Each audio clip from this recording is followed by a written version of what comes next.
All right, thank everybody for coming. We're going to go ahead and get started. My clock has 1:30. So we're going to start off with introduction. My name is Tim Jacobs. I'm with Missoula Community Emergency Response Team and Chair. I'm Adriane Beck. I'm the Director for the Missoula Office of Emergency Management. Marty Whitmore with the National Weather Service. Lieutenant Ken Smith with Missoula PD. I'm filling in today for Lieutenant Slater. Thank you for filling in for him. Good morning, Randy Elkhorn, Missoula County Emergency Management. Rebecca Wallace, Missoula County Search and Rescue. Julia Gore, Missoula Public Health. Steffi Novak, Missoula Community Emergency Response Team. Caitlin Nielsen, St. Patrick Hospital. Madison Kelly, Montana State University Nursing. Chris Clark, Community Medical Center. Kirk Paulson, Missoula Rural Fire District. Jared Demers, Missoula Rural Fire District. Matthew Mills, CHS Pipeline Terminal. Tina Hayes, sorry, I just got married. Tina Hayes, I am a board member of the MCPS. Judy Douglas, Missoula Aging Services. Hi, Ben Mason from University of Montana, filling in for Chuck Emnett, who has now retired. Dan Sherwood, Montana Public Service Commission Railroad Program. Angela Yance, City Public Works. Peter Kilman, BNSF Railroad Emergency Response Hazardous Materials. Did we miss anybody? All right, thank you guys for being here. Next thing on the agenda is public comment on pretty much anything.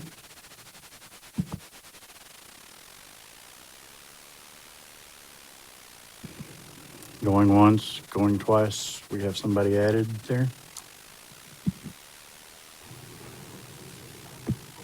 All right, next up is approval of the minutes from the last meeting. I'm not sure if those were actually sent out on email, but there are copies back on the table there. So I will entertain a motion to approve the minutes as they're written. So moved. I'll second. First and a second. Any opposed? Motion carries. The minutes are approved. Next on the agenda is the Missoula Storm and Butler Fire discussion.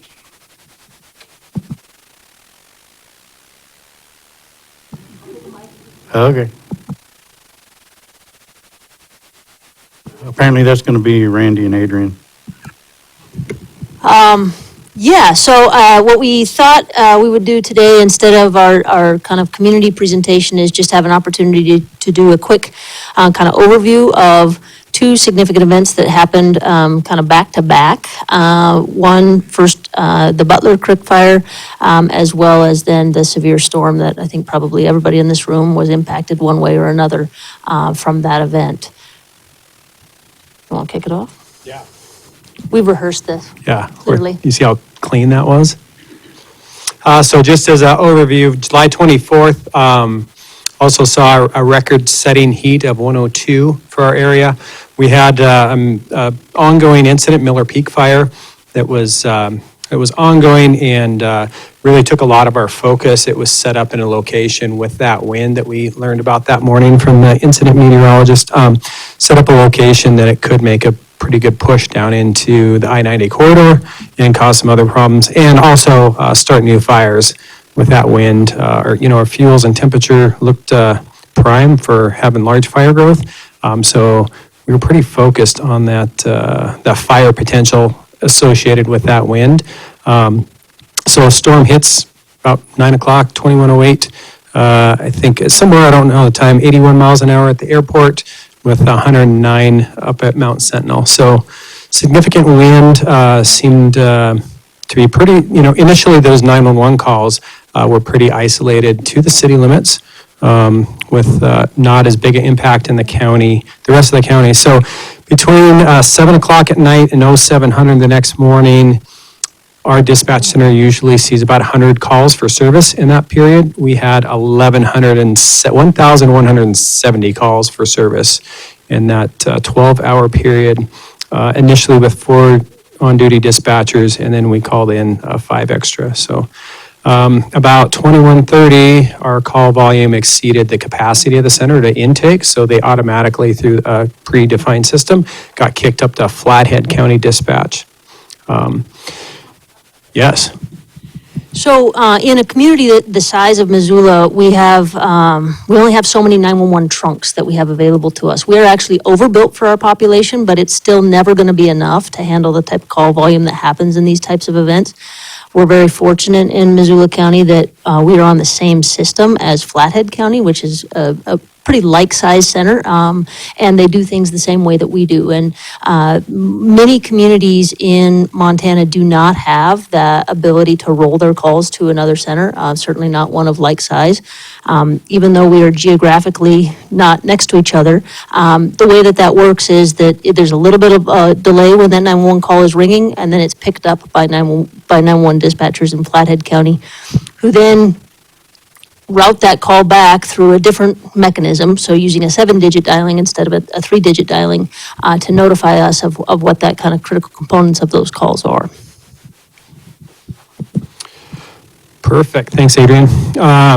And so quickly learned, and I think for me, listening to the radio, Missoula City's Engine 5, which is in the Linda Vista area, was reporting that they couldn't get out. They were trying to get into the core of the city to assist in calls, and they were hitting a major power line every time they tried to get out of that area. So that clued me in of like, ooh, this is a big problem. Still while listening to all the power line down calls. And so we responded into the 911 center, the EOC, along with the Missoula Fire Department admin. One thing that occurred pretty quickly in the field was they were overloaded with calls. Calls were keep getting paged. They didn't have resources to respond to them. So they asked that 911 dispatch only life-threatening emergencies, which they could prioritize and respond to. The thing that we needed to handle then are all those other calls for service coming in. So having MFD admin in the basement, we were able to start pulling those copies, the paper copies of those other calls, triaging them, and then getting them out to the field so they could get dealt with, which worked really well. I think 2019 June storm. No, it was the 2015 windstorm, which was similar, much smaller. Yeah. So a similar instance popped into my head in June. Had a really wet snowstorm, broke a bunch of branches and trees, overloaded the dispatch system and the response system. And so having the admin come into the basement, prioritize the calls for their department, helped the breakout in the field. We were still overloaded, but we were doing what we could do, and we could take that workload off of our 911 dispatchers and put it where it could be addressed. The other key thing that we did is had a representative from the fire department go to Northwest Energy's office and relay real-time our priorities for dispatch, which typically our dispatchers go to a call Northwest Energy's call center, and then that message gets rerouted back into the operations field manager in Missoula. So there's that phone tree that tends to not get timely information. So having a liaison sitting in their back pocket, we could relay what was important to the field, what was a life safety priority, and know when that could get addressed so we could properly dispatch crews and manage that call load volume. So opened the EOC about 2,200 hours, which allowed us to start understanding the scope. One thing that we missed in that initial phase of opening the EOC is getting our partners in law enforcement down there. We were listening to the radio and understanding that, but didn't have that direct intel. A lot of things weren't getting passed because everybody was so busy. So we're working on that, buttoning that up to get those players in the room initially.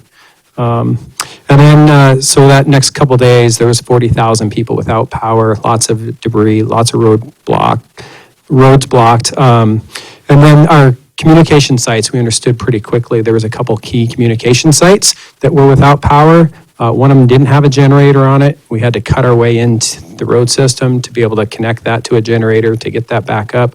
And so had pretty key sites that were either without power or within some hours of losing power. A kind of a short team, and EOC was staffed that next morning, and we were able to start understanding some of those complexities out there and build a plan to address them. And then I think day 4 is when the Western Montana Incident Management Team was already assigned to another incident, a wildfire prepo. So they were released from that incident. We were able to integrate them into this response and is still somewhat active today. Thanks. Couple things I'll pepper into that is that, a lot of the work that we were doing out of the EOC in the first kind of 48 hours is really just trying to understand what the impacts were and anticipate what the needs were going to be. And then obviously working with a lot of you to help address some of those needs. So in the very early morning hours of the 25th, we worked with the Red Cross, understanding in those early hours that we were going to have significant power outages to a significant population for a significant amount of time, just based on the number of trees that were going to need to be cut and power lines completely restored or rebuilt. And so wanting to be able to provide power for people that had essential devices that needed to be powered. And so we made the decision pretty early on. As most of you know, we've held some of our meetings there. The election center is designed to be our backup emergency operations center. And really, its highest purpose is that for us. But we were okay in the basement of the courthouse for at least the first couple days. And the higher purpose for that facility, which did have generator backup, was to turn that into a charging station. And the Red Cross was able to staff that for us. That facility also has a shower. And so it was a place where we could offer somewhat of a respite shelter or not necessarily shelter, but drop-in center for impacted community members that had nowhere else to go to charge their phones or their personal medical devices, if they needed to get a shower, if they just needed to get, into a cool space. The fortunate thing with this storm, if there was any silver lining, was that it did break down that heat dome. And so we didn't have the concern that we were going to be in 100-degree temperatures with a significant amount of people without power. I think it was down in the high 70s, which felt downright cool. Other partners that we reached out to pretty early on in that first kind of 24-hour period, Missoula Aging Services was able to kind of tap into their pre-identified volunteers that help us with our call center. And so understanding that even as the dust settles and the sun comes up the next morning, our 911 center is still going to get inundated and impacted with calls for lines that are still maybe arcing and sparking, or trees that are blocking ingress and egress. And some of those non-emergent calls, we really aim to have a human be able to answer those questions that are not necessarily life safety, that are not necessarily something that we want the 911 dispatch center to be tied up dealing with. And so being able to deploy those volunteers through Missoula Aging Services to get that info line staffed up pretty quick was also one of our priorities. But that info line also is one of our best indicators of what the needs are out in the community. If we start seeing frequently asked questions, and one of them that popped up pretty quickly was ice. Retail ice quickly flew out of every store that had any, and the major ice distributor for Missoula that supplies all of the grocery stores also was without power. And so we had grocery stores that were open, so people could go get food, but we were having water issues with people that were on wells, as well as some limited we couldn't meet peak demand with water in some areas of the city. And so being able to provide potable and non-potable water, as well as ice. And so working with our community emergency response team to set up kind of a distribution center for those commodities was also kind of critically important.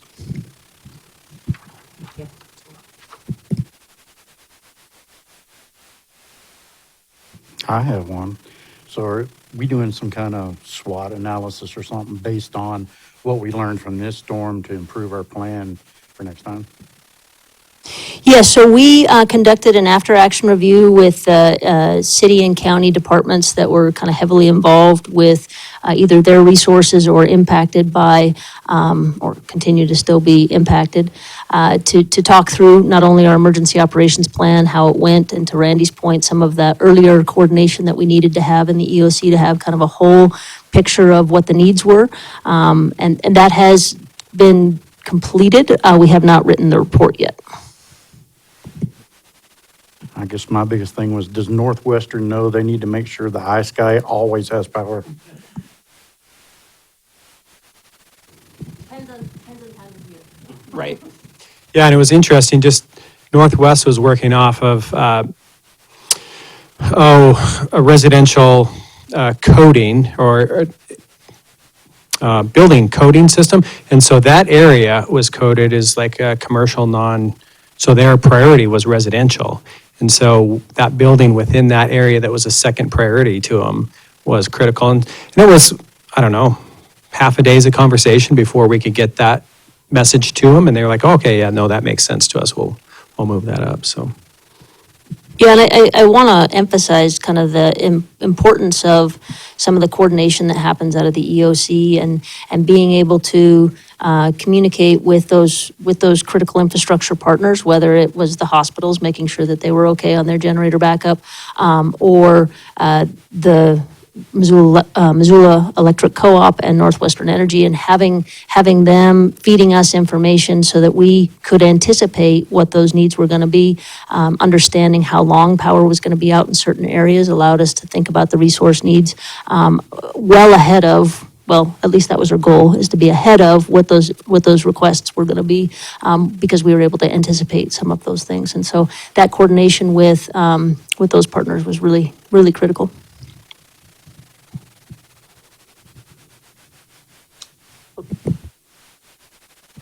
All right, thanks, Adriane and Randy.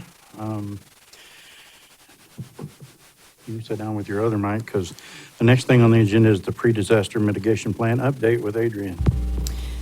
I'm happy to report that this will be the last time this shows up on our agenda, in that through a very long process, we have finally gotten that plan approved by FEMA, signed by the City Council as well as by County Commission, and so it is approved and in effect and coming off of the agenda. All righty then. So the next thing on the list is a report from the hippy-dippy weatherman.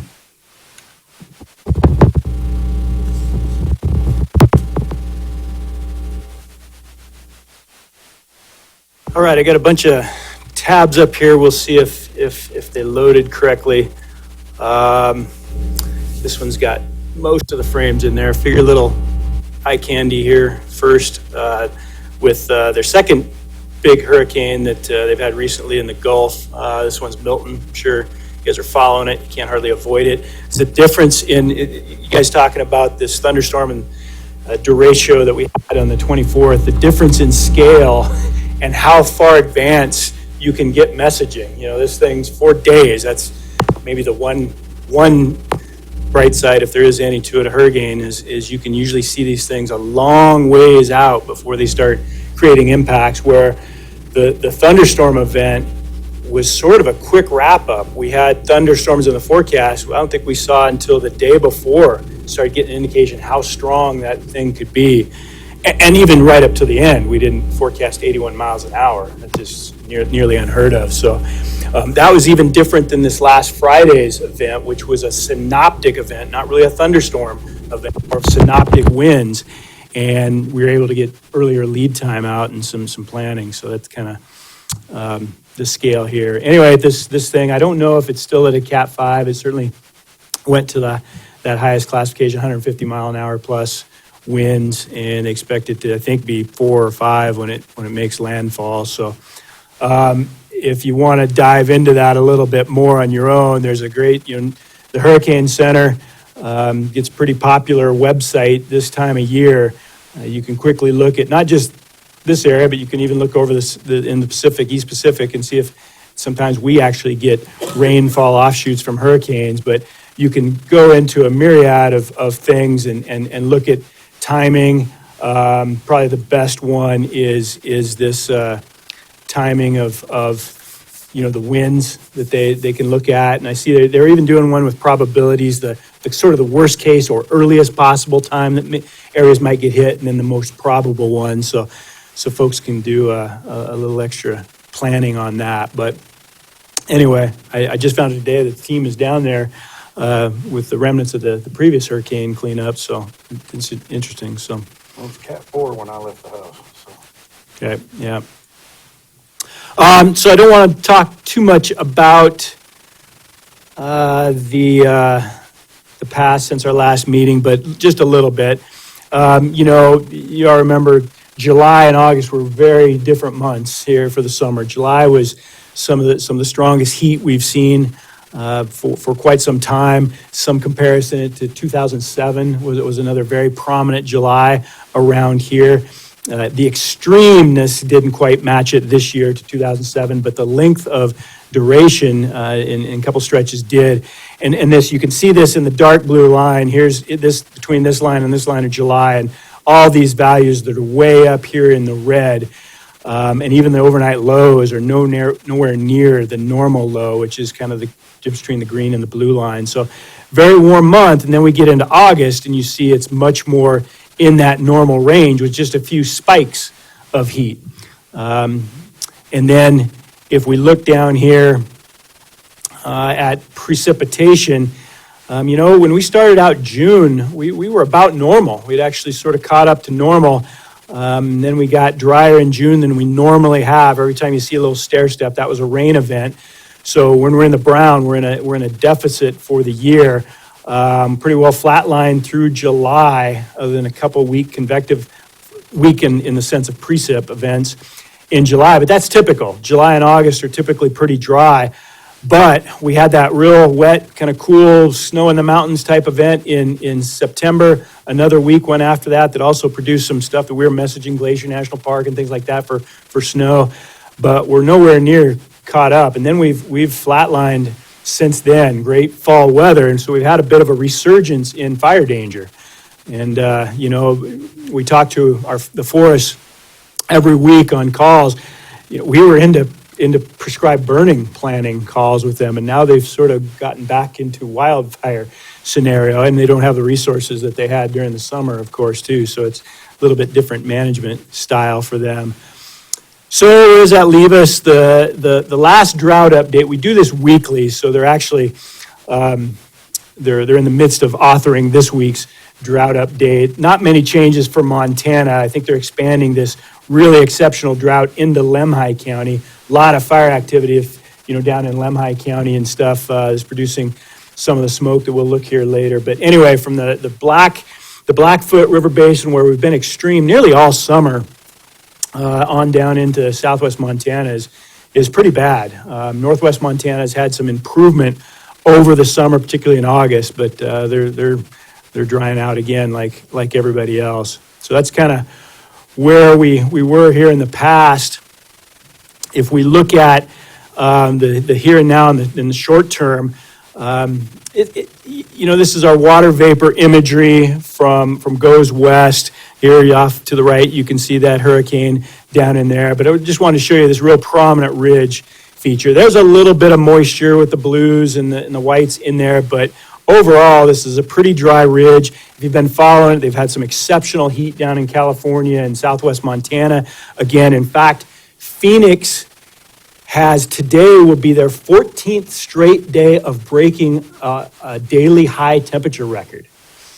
And the forecast suggests that they should get to 18 or 19 days of breaking a record every day, which from what we can tell will be a record in and of itself, that nowhere has done that. Somewhere in Iowa during the Dust Bowl years did like 15 or 16 days in a row, but Phoenix, so they're having 113, 114 degree temperatures down there.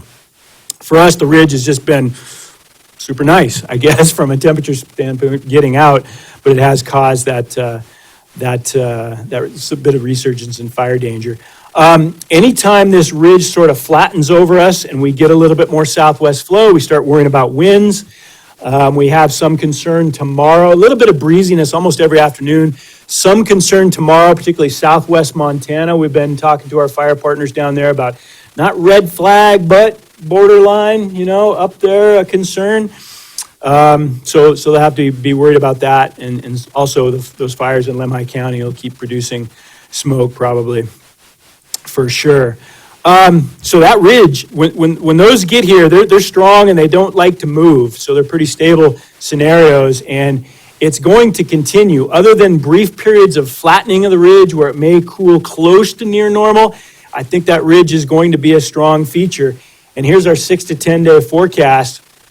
Hasn't updated yet today. This is from yesterday, but these don't change rapidly. The whole western half or better of the U.S. is above normal temperatures here through mid-October. As we kind of flatten at times, it's showing there's potential into the Pacific Northwest to get a little bit of moisture, but really not much for us. And you go out to 8 to 14 day, and they just slowly kind of shift that farther to the east. We're still warmer than normal for that period.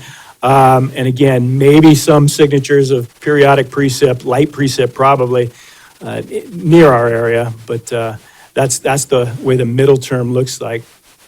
Let's see if this loaded up. I just brought this up. This is sort of our overview. You can't see it real well this time of day. When it transitions from nighttime to daytime, you really see this smoke.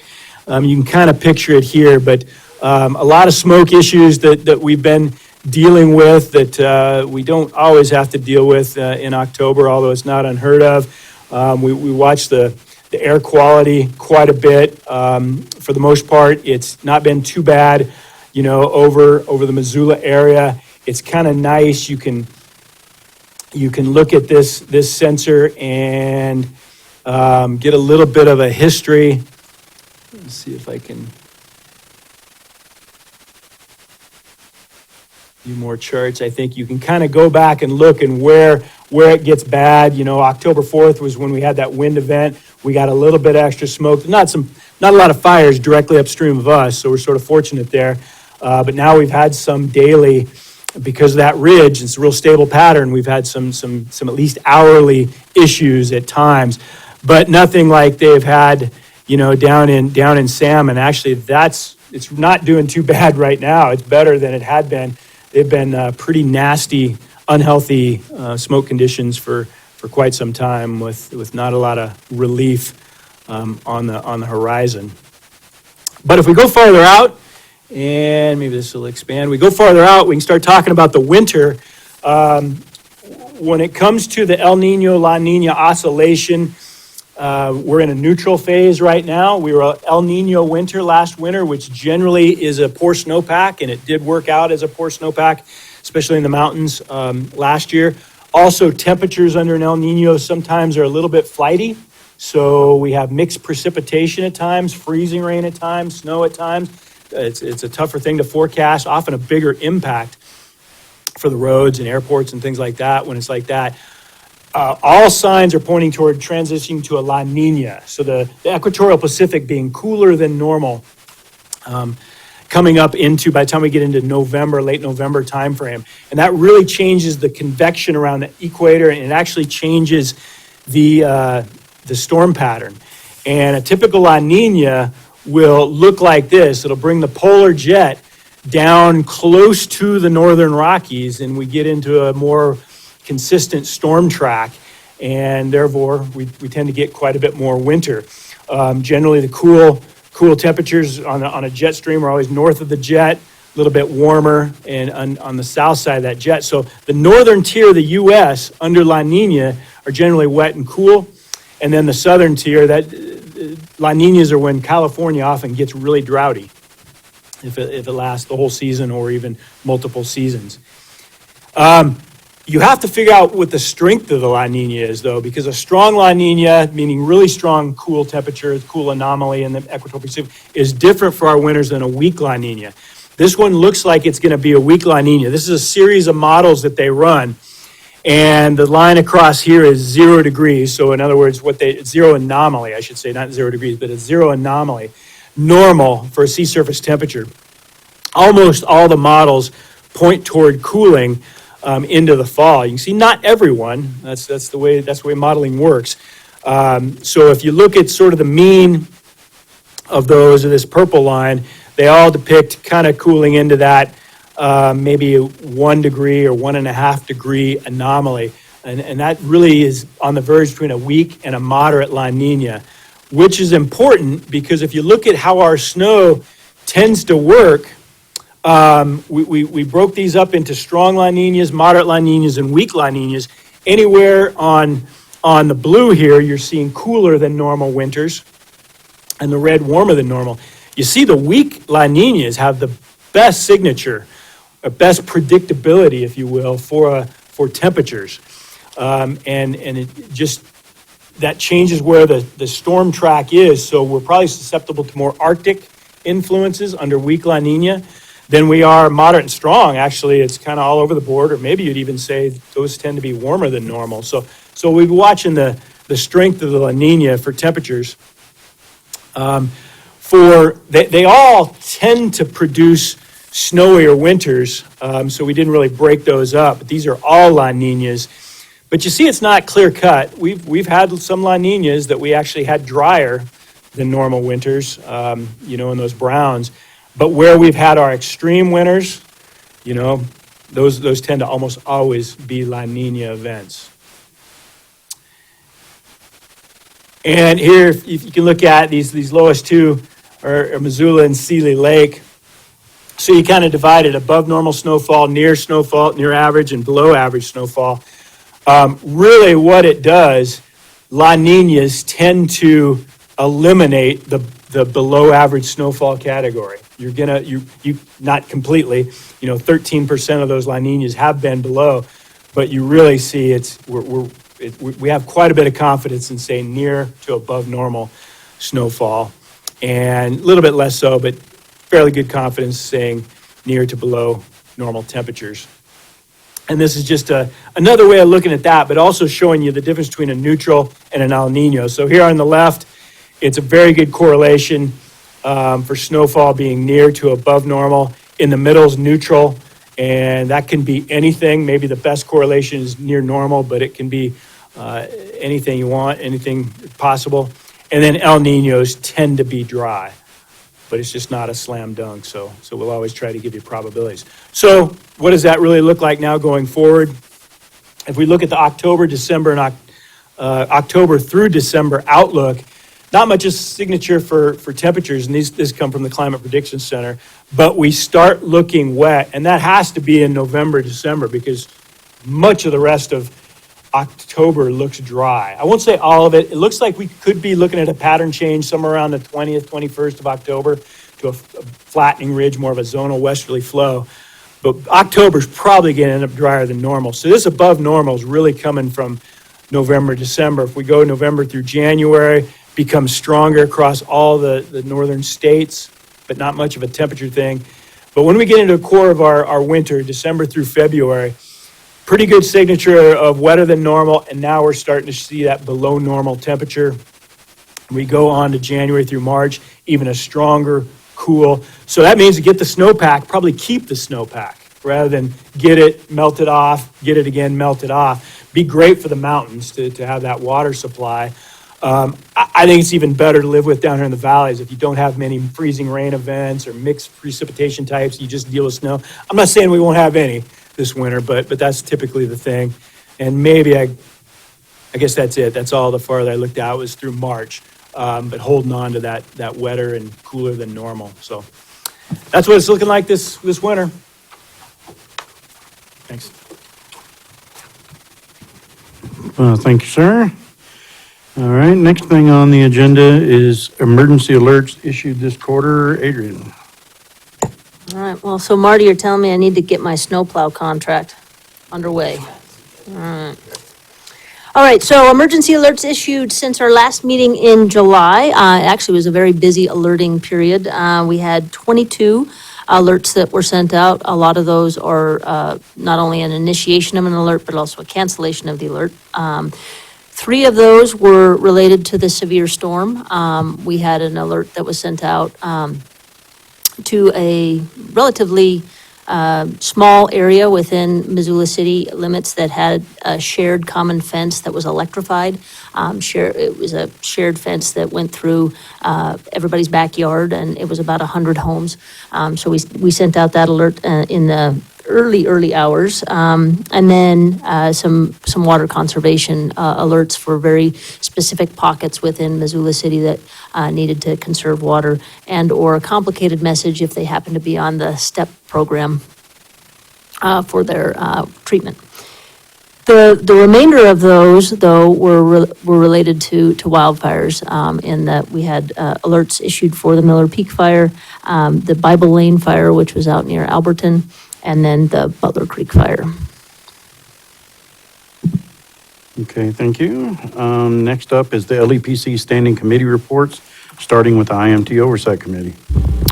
Oversight Committee has not met since the last quarter. However, as I think was mentioned, we do have our local Type 3 incident management team currently deployed through the Emergency Management Assistance Compact, which is a state-to-state mutual aid, essentially, to Georgia for Hurricane Helene recovery. Next up is the Access and Functional Needs Committee. Perfect. Hi, everybody. I'm Julia. I'm the Public Health Emergency Preparedness Coordinator over at the Health Department, and I chair the AFN Subcommittee. We've been working on quite a few different projects, the first being emphasizing personal preparedness, kind of building off of what we were talking about with the windstorm. Summit Independent Living has been doing an internal check on how that went for them, doing a little AAR, and just got an email from them during this meeting that they're going to double their efforts with engaging with their clients on preparedness and doing more classes, which will be great. I'm also working with the state to put together more trainings for them. We are also doing more partner meetings. So this upcoming month, we'll be meeting with the city fire department and seeing how we can partner better, and then also promoting Smart 911. Moving right along into the heat health emergency action team. We're just continuing to meet quarterly, continuing to collaborate. All of our infectious disease nurses at the health department are part of that group, so we're keeping an eye on both COVID and syphilis, but not much to report other than there are cases and we continue to deal with it. End of report. All right, thank you. Julia, could you talk a little bit about some of the work that Public Health is doing around OD spike? Yeah, of course. I kind of thought about that earlier. I think I will bring my colleague Leah Fitch-Brody maybe to the next meeting, maybe the one afterwards. But so myself and our substance use prevention disorder specialist at the health department, we've been working on an overdose spike alert system. And that's basically just as it sounds. When we have a rash of overdoses, we consider that a spike when there's 3 or more in a 24-hour period. We're working on kind of a community-wide plan, how public health and first responders and nonprofits like Open Aid Alliance or the Poverello Center can all work together to try to interagency alert each other and make sure that all our resources are shared. So, for example, we had kind of a near spike about a month ago, I would say, where we had 2 reported overdoses. I think one of them was fatal and the other person ended up in the ICU. I am unaware of how that resulted. But City Fire was running out of Narcan, so we were able to work kind of within that team to get them the supplies they needed. And then once we kind of solidify our internal communication strategies, we're going to then start pushing that out to the public, trying to do more public alerting. That takes a little more nuance, and so we're working very carefully to make sure we have a unified message around that. So yeah, I will maybe have Leah Fitch-Brody from the health department come once we have that plan solidified. Anything else from the health department? Awesome, thanks. I'd like to speak to you before you get out of here this afternoon, though. Don't call me, sir. Next up is grants. Adriane? Okay, so October 1st marked the beginning of the federal fiscal year. However, the state is pretty late in and it's not the state's fault, I don't mean to say it that way, the federal government is late in allocating those funds to the state to make their subrecipient awards. And so within Missoula, there were 2 successful applications. One came out of our office to do some kind of hardware for building security, specifically with the election center, but also encompassing some of the downtown campus as well. So automatic lockdown panels, those kinds of things. And then the other was out of the sheriff's office to procure a rook, and I can't remember what the acronym for that is. Maybe you can help me out. But essentially, it's a vehicle, a specialized vehicle that they will use as part of the SWAT and SRT special teams. So we'll stay tuned as to when we'll get those awards going. But then along those lines, we have a couple other Homeland Security grants that are still open. Randy, do you want to talk about the mobile command vehicle and the CPR grants? Why, thank you. Yes. So we've been awarded last year a grant to procure a mobile command vehicle. And we sourced that, and we're hoping, I just got a call, hopefully I'll listen to the message, that we actually get to pick it up today. So we will be picking that vehicle up any day. It's been in town, but getting paint and a little bit of body work done. And then we will have about a month or 2 to get radios installed, outfit it. And that vehicle is open to all of our partner agencies for planned and unplanned events. The intent, it's 42-foot long, 4 slides, printers. It'll have the backbone of everything you need. You bring your computers, hook it in, and then we're working on some IT stuff. It does have a camera on a telescoping pole that we can share that feed. And then we're looking on some other technology to bring drone feeds into it to serve the command post. And so if you have interest in that or a need for that, let me know, and we'll make sure it gets out there. And then secondly, we, last year, were awarded a grant to increase Missoula County's CPR survivability rate. And so we hit that twofold. One, we partnered with a company called PulsePoint, and it's a CPR needed notification app. It's free to the public. It's gone out to the public, and so what that does is it's an opt-in app. So if you opt in on the app, and there's a CPR need in a public location, and you're within a quarter-mile radius of that incident location, it'll push an alert to you. And it pushes you opt into it, but it pushes similar to an Amber Alert, where it'll bypass your vibration notification. It bypasses some of those settings on your phone, sends an audible alert with directions to get to the patient, and then directions to the nearest AED. PulsePoint is also Montana State's recognized system to register AEDs. So they're one and the same. So it'll give you location to the nearest AED, and then give you CPR instructions too if you need it. And second part of that program is to increase the CPR training in Missoula County. And we had a pretty good winter rollout last year through the school systems. And this year, between our emergency July 24th and some other events, we weren't able to carry through with some of our summer planned events. We just received an extension on that grant, so we'll have that for another 12 months through end of September 25, with the intent to increase CPR training in our school systems. We're partnering with the university right now to hit all of their staff and students.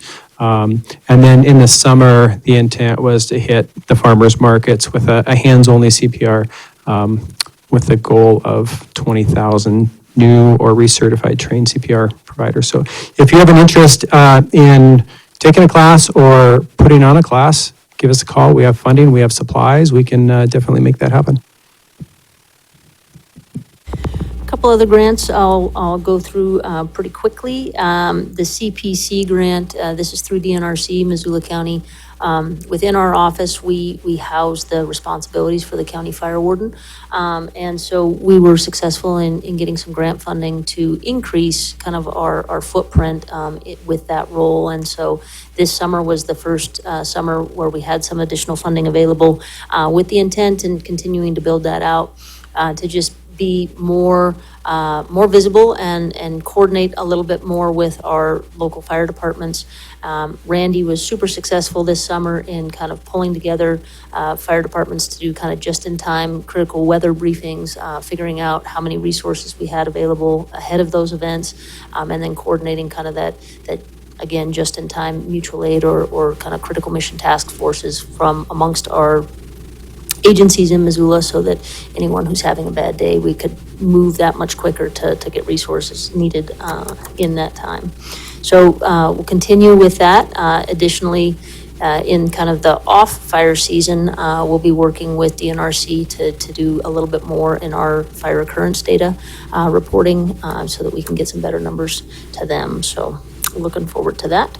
And then the last one is the Community Wildfire Defense Grant. I think we mentioned maybe at the July meeting that we'd gotten awarded. We hadn't officially gotten the award packet yet, but Missoula County was a recipient of about $5 million over the next 5 years to two phases. One is direct funding to assist in the update of our Community Wildfire Protection Plan. So that will be starting probably this winter in January, not July. And then the other is about $4.8 million to continue our fuels mitigation program and kind of really upscale that. And that's it for grants for right now. All right, next on the agenda is upcoming trainings and exercises. I would open this up to anyone in the room who wants to announce any trainings or exercises that they have planned or that they want to have some assistance in planning. A couple things that we've worked with the health department here recently to do a tabletop around measles. Just met with Angela today to kind of start some pre-planning around an exercise for wastewater and compost, I think, both of them. And then I'll call on Randy again. You want to talk through the tabletop that we're going to do with Ladris for evacuation stuff? Yes, so I think we have mentioned in this forum before that we partnered with Ladris. It's a company that does vehicle evacuation modeling, and we've had that for a little bit, and we're able to use it in the Miller Peak fire and understand what that might look like for that Clinton area, and then hypotheticals and some trainings. And so they're coming to town November 14th. There's an invite out there. If you haven't seen it, let me know. It'll be at the Jerry Marks Center at the Butterfly House. Super cool location. So if you just want to come see it, come join us. So we're going to do in that forum, we're inviting our local partners and then partners from around the state in emergency response to see what that software can do. We're going to build an evacuation that's in Missoula County and run it kind of old school first, and then use the modeling software and run it that way. So it'll be 2 or 3 teams. There's some options available for observers. So if you don't want to participate, you just want to come observe, that's definitely open to you. So we'd invite you to do that. And we're pretty excited about what that information can do for us in emergency events and planning of where things are happening in town and how we can protect the community. And then, while I have the mic, I believe it's November 11, 12, 14, 15 is the active attack integrated response drill that we'll be having in Missoula, and that's our law enforcement, fire, and EMS partners. I will confirm with you. I believe it's November 11, 12, and then 14, 15. But I'll get with you. Yes, November 14th? Do you want an invite? Yes, please. Is there any other trainings that people want to put kind of on our collective radar that are up and coming? It's kind of training season right now.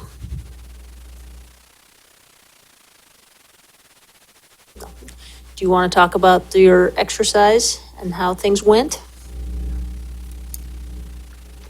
Thank you. Hello. So recently we completed our HURT exercise, which if anyone doesn't know, is where we set up our huge decon tent and decon people. So the simulated event was a diesel spill that had contaminated various people.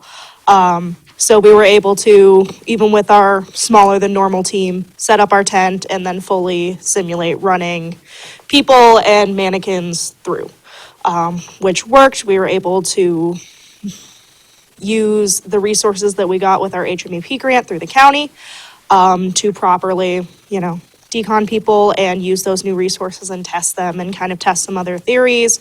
We tested a secondary location, which was great. So we did that. It worked out very well. We had a lot of opportunities that we kind of saw just to make the process smoother, but otherwise it worked. We made our deliverables and we did the drill and it was great.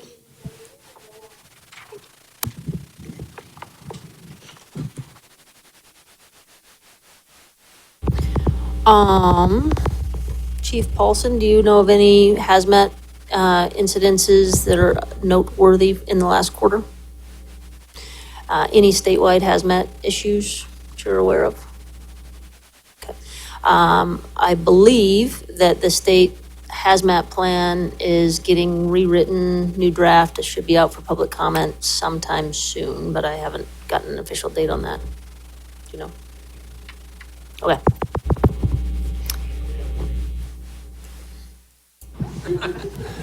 I know they have a training scheduled for this Friday. It's just their monthly trainings. So, where is that at? It's Hamilton? Oh, City 4. Yep. All right, last thing on the list is roundtable or any other business. Speak now, forever hold your peace. Going once. I can, Probably speak loud enough without the microphone, but in case it's being recorded. So I'm Peter Kilman, BNSF Railroad, Manager of Hazmat and Emergency Response. I met up with Nick a couple, 2, 3, 4 months ago. I can't remember where at, maybe over in Phillipsburg when I was over there at their LAPC.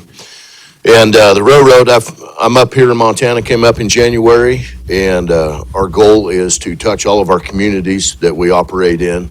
So I'm trying to get out to all the LAPCs. Of course, we've got a lot of communities in Montana, and I do cover Wyoming as well. So we're trying to just get out and touch everybody. Probably looking at 25, we'll try to set up some training with the fire department here in Missoula so we can do some BNSF hazmat training. We have a box car and we have a training tank car with all our different heads on there.